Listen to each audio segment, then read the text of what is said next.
right. Good morning, everybody, and welcome to the Wealth Edit podcast.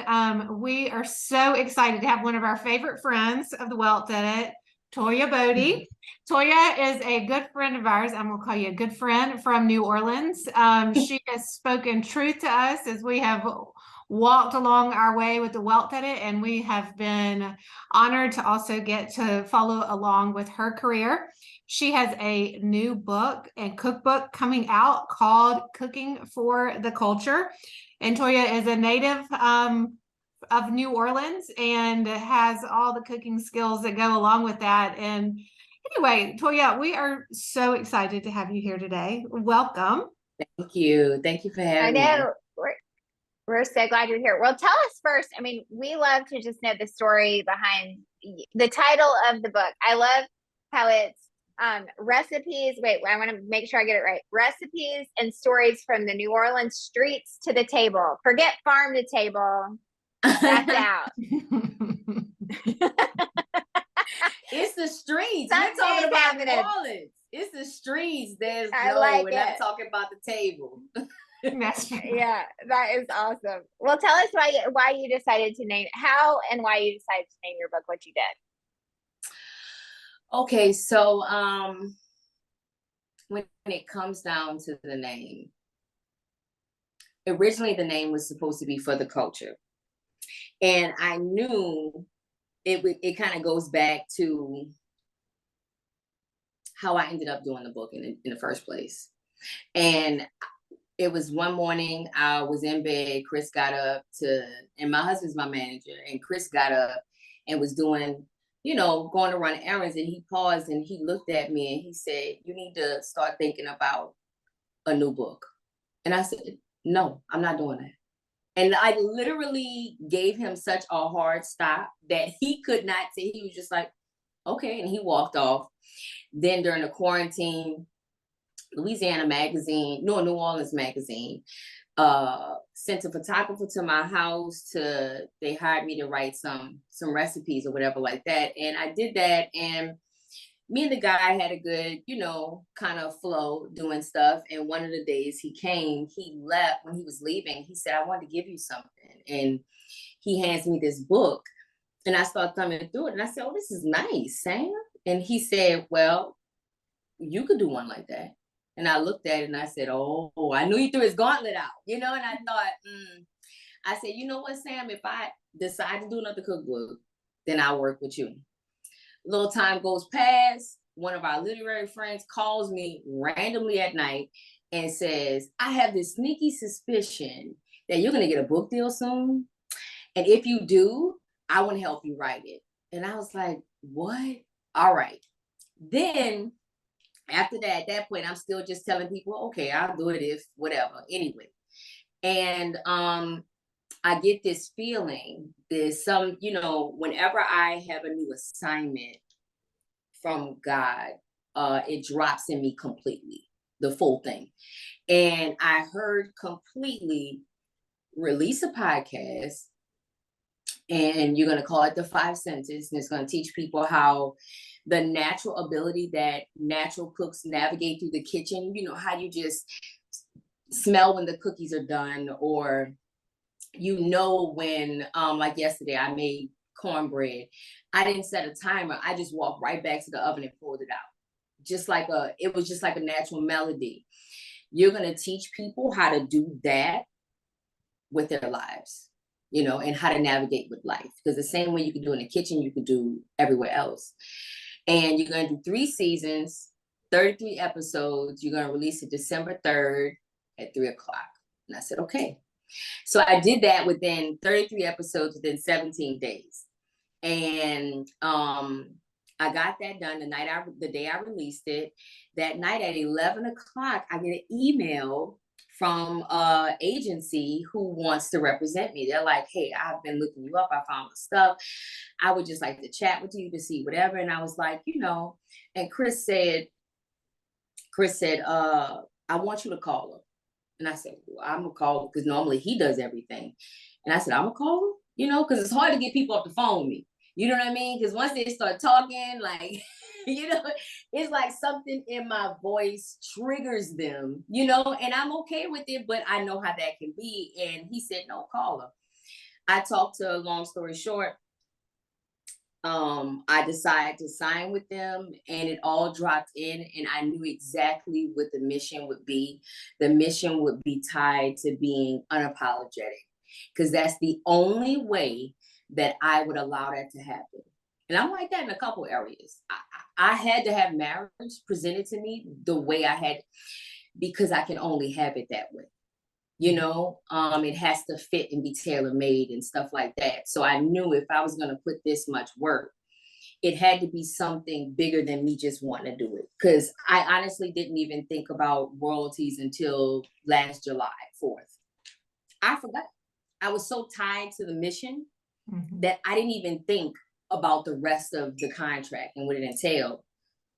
And I knew that mission was bigger, and I knew that just about everything with my life, everything that I do with my nails, my tattoos, showing myself unapologetically, which isn't easy in the entertainment industry, which isn't easy being a Black woman, but I knew that I wanted all of that to be a representation, of the beauty that comes with our culture. So if I'm going to do anything, I'm going to do it for the culture. So if I'm a cook, I'm going to cook for the culture. I'm going to do everything for the culture. You see what I'm saying? So it's not a culture of separating people out. It's a culture of just representing. Like me coming, how like, oh, like you go to like my sister, she's the nice one. So if she goes somewhere, I count it as I don't have to go, because she's the representation of the family. At least win, we all win. So it's like that, I wanted that. I wanted to show our stuff unapologetically, and I wanted people to see a real view, not the washed down view of what we are as people. And I remember, y'all, I mean, that night that we all met, that was a part of it. Because when I went there, that was a solidifier. When I was like the sore thumb in the room, I was like, oh. And I noticed how people were coming to talk to me, and I noticed how they were kind of surprised after they heard me speak. And I thought, oh, y'all don't really know what it's like. And I said, oh, I need to give them a peek over the fence, because they see this and they don't know what to expect. It's just foreign. It's not like it's crazy. It's just foreign. I get it. When I'm in a different country, not even a different country, girl, that was uptown. I was uptown yesterday. And so when I tell you, y'all, I was in a mood. I was in a mood. And I walked, no, day before yesterday, we were walking. I said, I need to go get some nose spray, whatever. And we walk into the store, and the lady walked up fast. And I said, hold up. And she said, I was just trying to say that your hair was nice. I said, girl, I know I wasn't, I was going to be ready for whatever. It's like, I didn't know her, but my response was, hold up. So that kind of response happens when you don't know the person and you don't know what that look can be like. So I wanted to give people a really good look of how our culture is, so they can see it and not be afraid of it. So they can see it and be warm to it. They can see it and be open to it instead of judging it. Mm-hmm. So that was the whole story behind the Cooking for the Culture title. Toya, I have to say that night and the way you communicated with Lauren and I was probably in the top 10 most meaningful conversations I've ever had. And I mean that. I'm not just saying that because we're here on the podcast. I mean, because what it is and what you're doing, and even in the cookbook, I can feel it with you, is that you truly have a heart for it. It's not out of anger. It's like you said, it's out of a desire to help other people understand. And right. You're actually very inviting as well. Like, I don't see that or anything that you do as like, this is for only us. It's come, learn, be a part, And so when you shared with us, like, hey, let's take a little peek behind this curtain so you understand what I'm feeling. I mean, that helped us Lauren and I Right. both, so much just to hear it and see it. And then, like you said, it has created this very like warm, soft spot in me that now I can love others better Yeah. just because you shared that with us. And there's so much more to learn. I mean, I have thought about that so much. I'm like, being able to have those open conversations truly is the antidote. It is the It antidote. really is. It really is. It's just Um, conversations that need to happen. Yeah. And another thing that you're doing with the cookbook, which I love because I think oftentimes stories, opens up a world in a way that people can understand other cultures so much better. And like how you have woven all of that in with the cookbook. I mean, was that part of your original vision for the book? Yes, indeed. Yes, Mhm. indeed. If they were gonna pick me, like I told the team, I said, they picked me, didn't they? They came to me. I didn't come to you. Mhm. You did not. I did not come looking for you. You came looking for me. So, baby, that's what you're gonna get.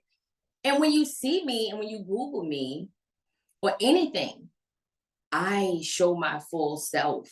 And I knew that if people could see, now some people, it's all about the energy behind what you do,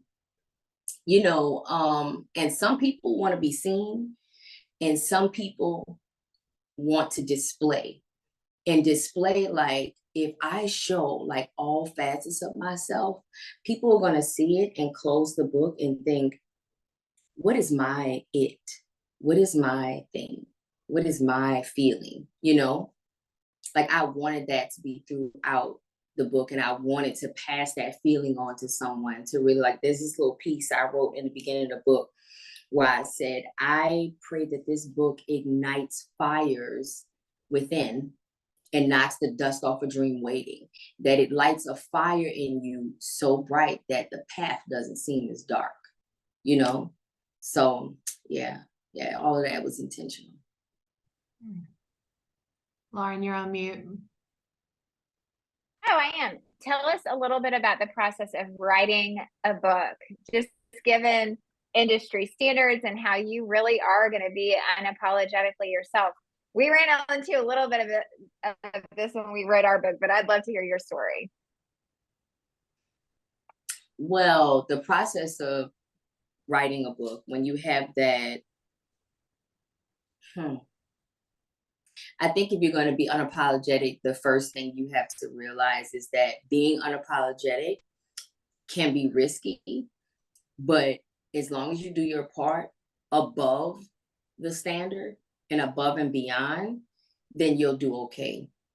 Because a lot of people, I wanted people to be able to get, I wanted doors to be open for women to get better deals and stuff like that after they see the success from the book. But then I thought about it one day and I thought, I need to make sure I explain how hard I went and the type of goals I set. Like the publishing people kept saying the word ambitious. That's an ambitious goal. And I'd be like, I'm going to give it to you. We're going to shoot between these days and these days. I did 80 recipes in 10 days, you know? So, and I mean, it's over 80 in a book, but that's the shots we got, right? And how did all of that work? Like I set out that I was going to, there's this thing that I do with communicating or dealing with people in general.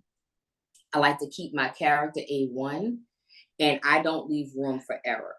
I don't leave room for the fudge lines and stuff like that, and that's what I did with the book and setting those goals and getting things together. If they had a goal for you have a year to complete it, I want 4 months,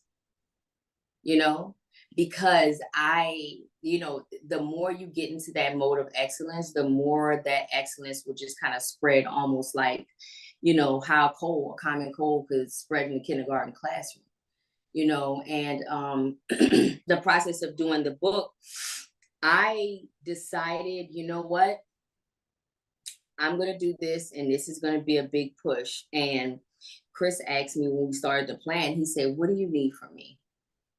And I said, I need you to redo the landscaping. I need you to pull up the front part of the yard and do this and do that, trim this. And then I need all new pots. I need all new this and that. Like I need a new couch. I need the spring cleaner done, the closets, you know, baseboards, like stuff like that, that just seemed like a long honey-do list. But really what I was doing was getting rid of the white noise. Mm-hmm. Mm-hmm. In our house, in our homes, we have white noise. Whether we have kids or not, whether we have a maid or not, we have white noise. I just told a young mother, I said, get someone, if you can't organize your closet and stuff like that and get order in your house, baby, hire someone. The money you would spend to go to brunch or do something like that, make that money work for you, because that disorganized drawer is talking to you in the background of your mind. If you get it out, and when I explained to him and I said, I'm sorry if this seems too much. And he said, no, I get it. Because he understands what I used to call my crazy, but it's really, I switched the narrative, and, you know, it's really understanding your genius and how it operates, you know, and I created an environment, whatever could make it super easy. You know, I knew that it would be chaos if I had ingredients in my refrigerator, and how is this going to work? So I went to Rent-A-Center, rented a refrigerator for a couple weeks, for 2 weeks. I put it in the art room, and then I put tables in the art room, created like a little crafty, like on sets, they have crafty stations where you have food and stuff like that. I created a pantry in my art room. Like I created an environment for an obscene amount of order, you know? And I started at 10 o'clock every day, ended at 3, hard stop. Somebody got to go get the kids. Even if I'm not going, you know, that order helped. You know, when I wrote, I had, and this may not work for everyone, but I did this thing when a lot of people do it, Steve Jobs, a lot of people. I created a uniform for myself. I bought five black t-shirts, 5 black pair of leggings. I wore that every single day. I did not use thought anywhere I didn't need to use it. I harvested all of my energy, and it's almost like going like really hard, you know? And that's what I did to really focus, even down to eating and doing things a certain way and stuff like that. And that's how I created an empty channel for everything to come through my hallways to write the book. That's awesome. Emily laughs at me sometimes because I have to create that space too. I call it mental margin, just like to surge. You know, there's certain times in my life where I have to surge. I can't, if someone gives me 12 months to do something, it's not going to work out as well as like having a little bit of tension on those strings from a timeline standpoint. It forces me to like really dive deep and get in there. Everyone works a different way, but for me, that works better too. And it's interesting to hear you say that, because I haven't heard anyone else work like that before. I'm sure there's others of us out there who are listening, but it's just nice to hear. Yeah. And a shout out to those people in our lives that allow it, for Chris to say that to you and say, how can I help? Awesome. What do you need? And just let's all tuck that away for those of us who have others in our lives that do that, you know, like here. And probably like, what are they doing? Yeah. But if that's, and you know, one of the things, Toya, not to get too off track, but every time I talk to you, I think this, but has your confidence and your like knowledge of who you are and what you need, like at what point in your life did that develop? Were you just born that way, just with a pretty clear understanding, or? No, definitely not born that way with a clear understanding. I didn't know I was artistically gifted till I was like 25, 26. So I would say that happened the moment I realized I had a gift. And the moment I realized I had a gift, I realized I was more than the nothing I thought I was. So when I realized I had that gift, I thought, oh, I'm going to protect that. And that's I became the bodyguard for my gift. And even when I didn't love myself, which I'm still fighting to love myself, it's still a war. you know, I loved and I respected my gift. I think I respect my gift more than I love them. Because I don't know if I love them yet. I pray I get to that affectionate place of loving my gifts instead of warring with them. But I definitely respect them, and I see what it triggers in people, and I respect that. So I think that's what it was. I just, even when you can't love yourself, you have to respect the path in a way. And so I didn't always have that, but once I figured out that I did have that I think that's one thing that's imperative for you to understand. Well, it would be beneficial. It won't always work out like that, for you to understand that before marriage, because with marriage, at the top of my marriage, that was the toughest part. Him warring at times with my individuality. There's a Frankie Beverly and Mays song that's Before I Let Go. And a part of the song, he says, what you love is what you one day hate. What brings you in and attracts you is the one thing you repel. And I remember one thing I said to him, and I don't do much rivaling. I'm not a confrontational person like that, but I did say firmly, that is the wrong thing for you to battle with. My image, my gifts, how I express myself. Like, that's the only thing you have when no one else is around you. You have you.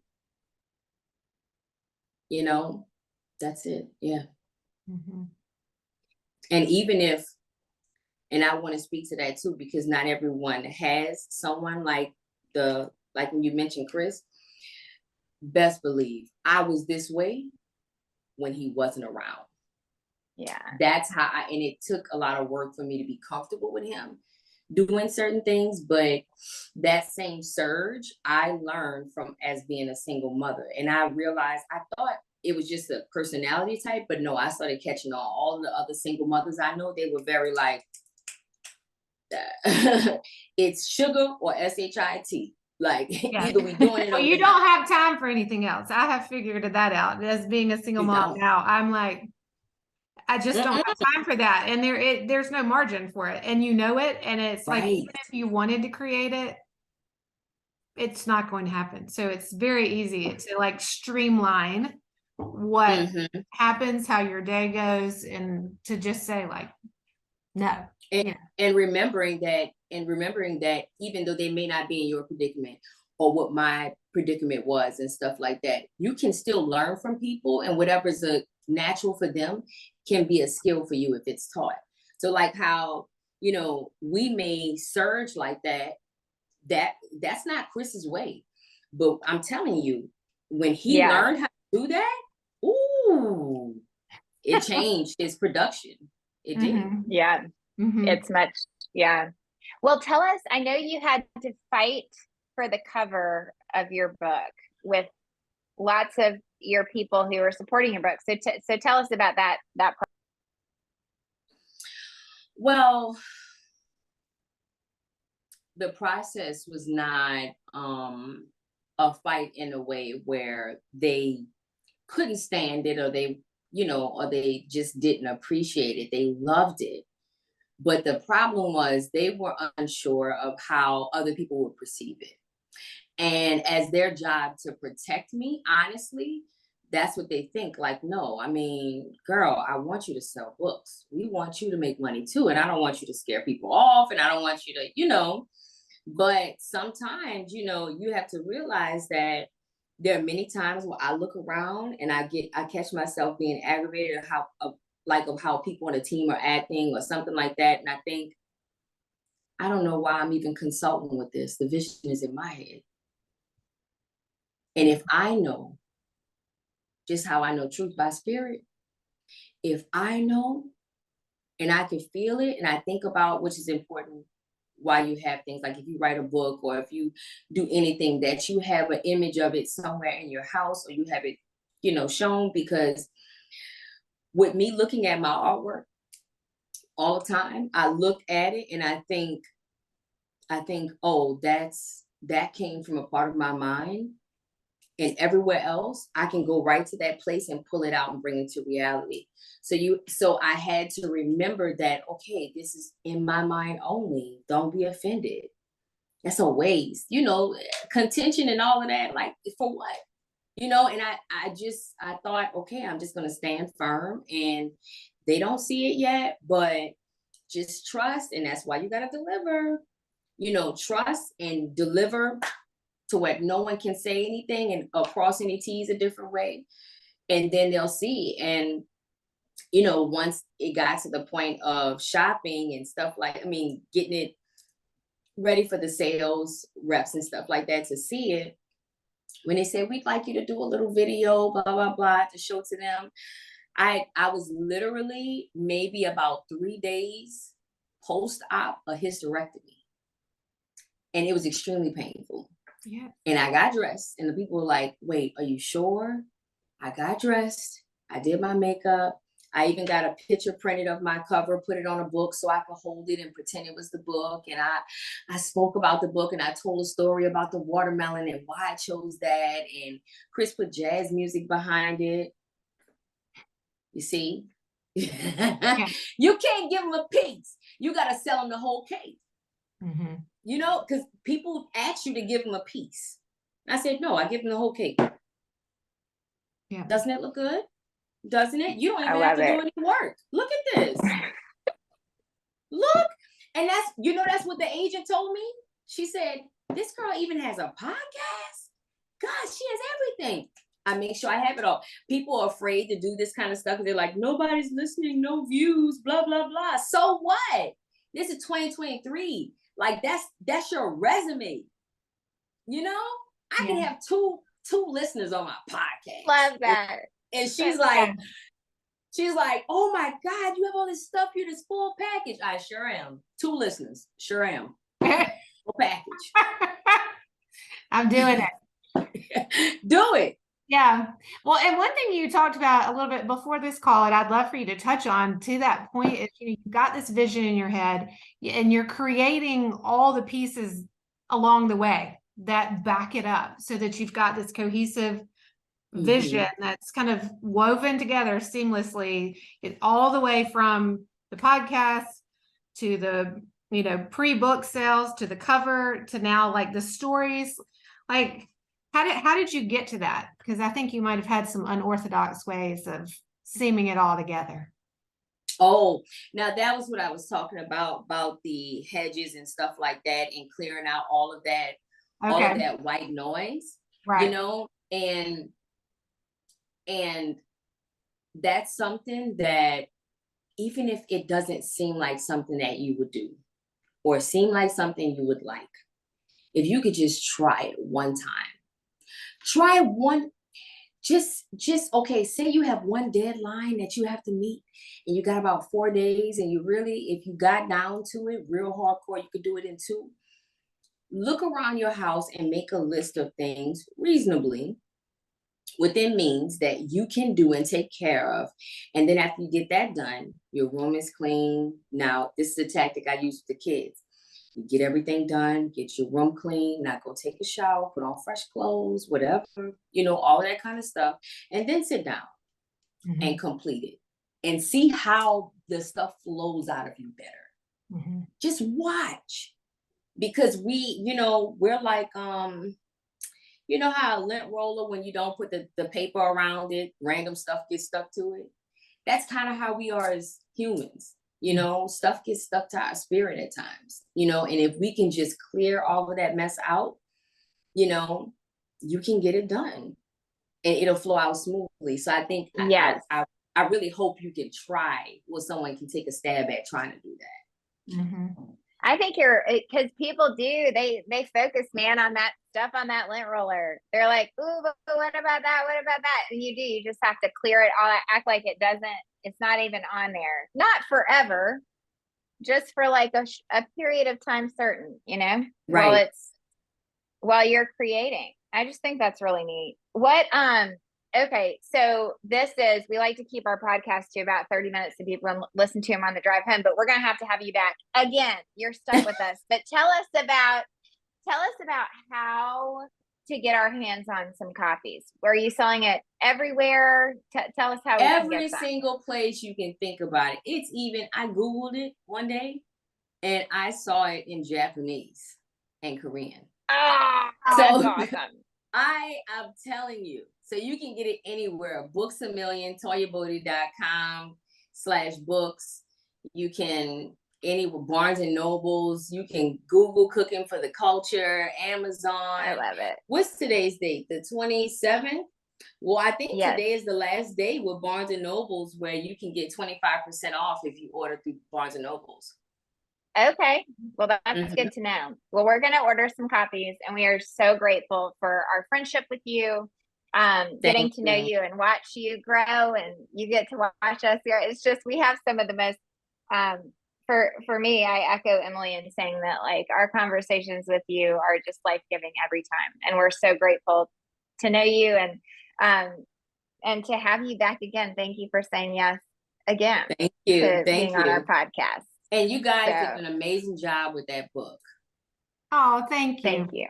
I'm telling you, when I went through it, I was like, ooh, man, it's heavy. It's like it tackles every area.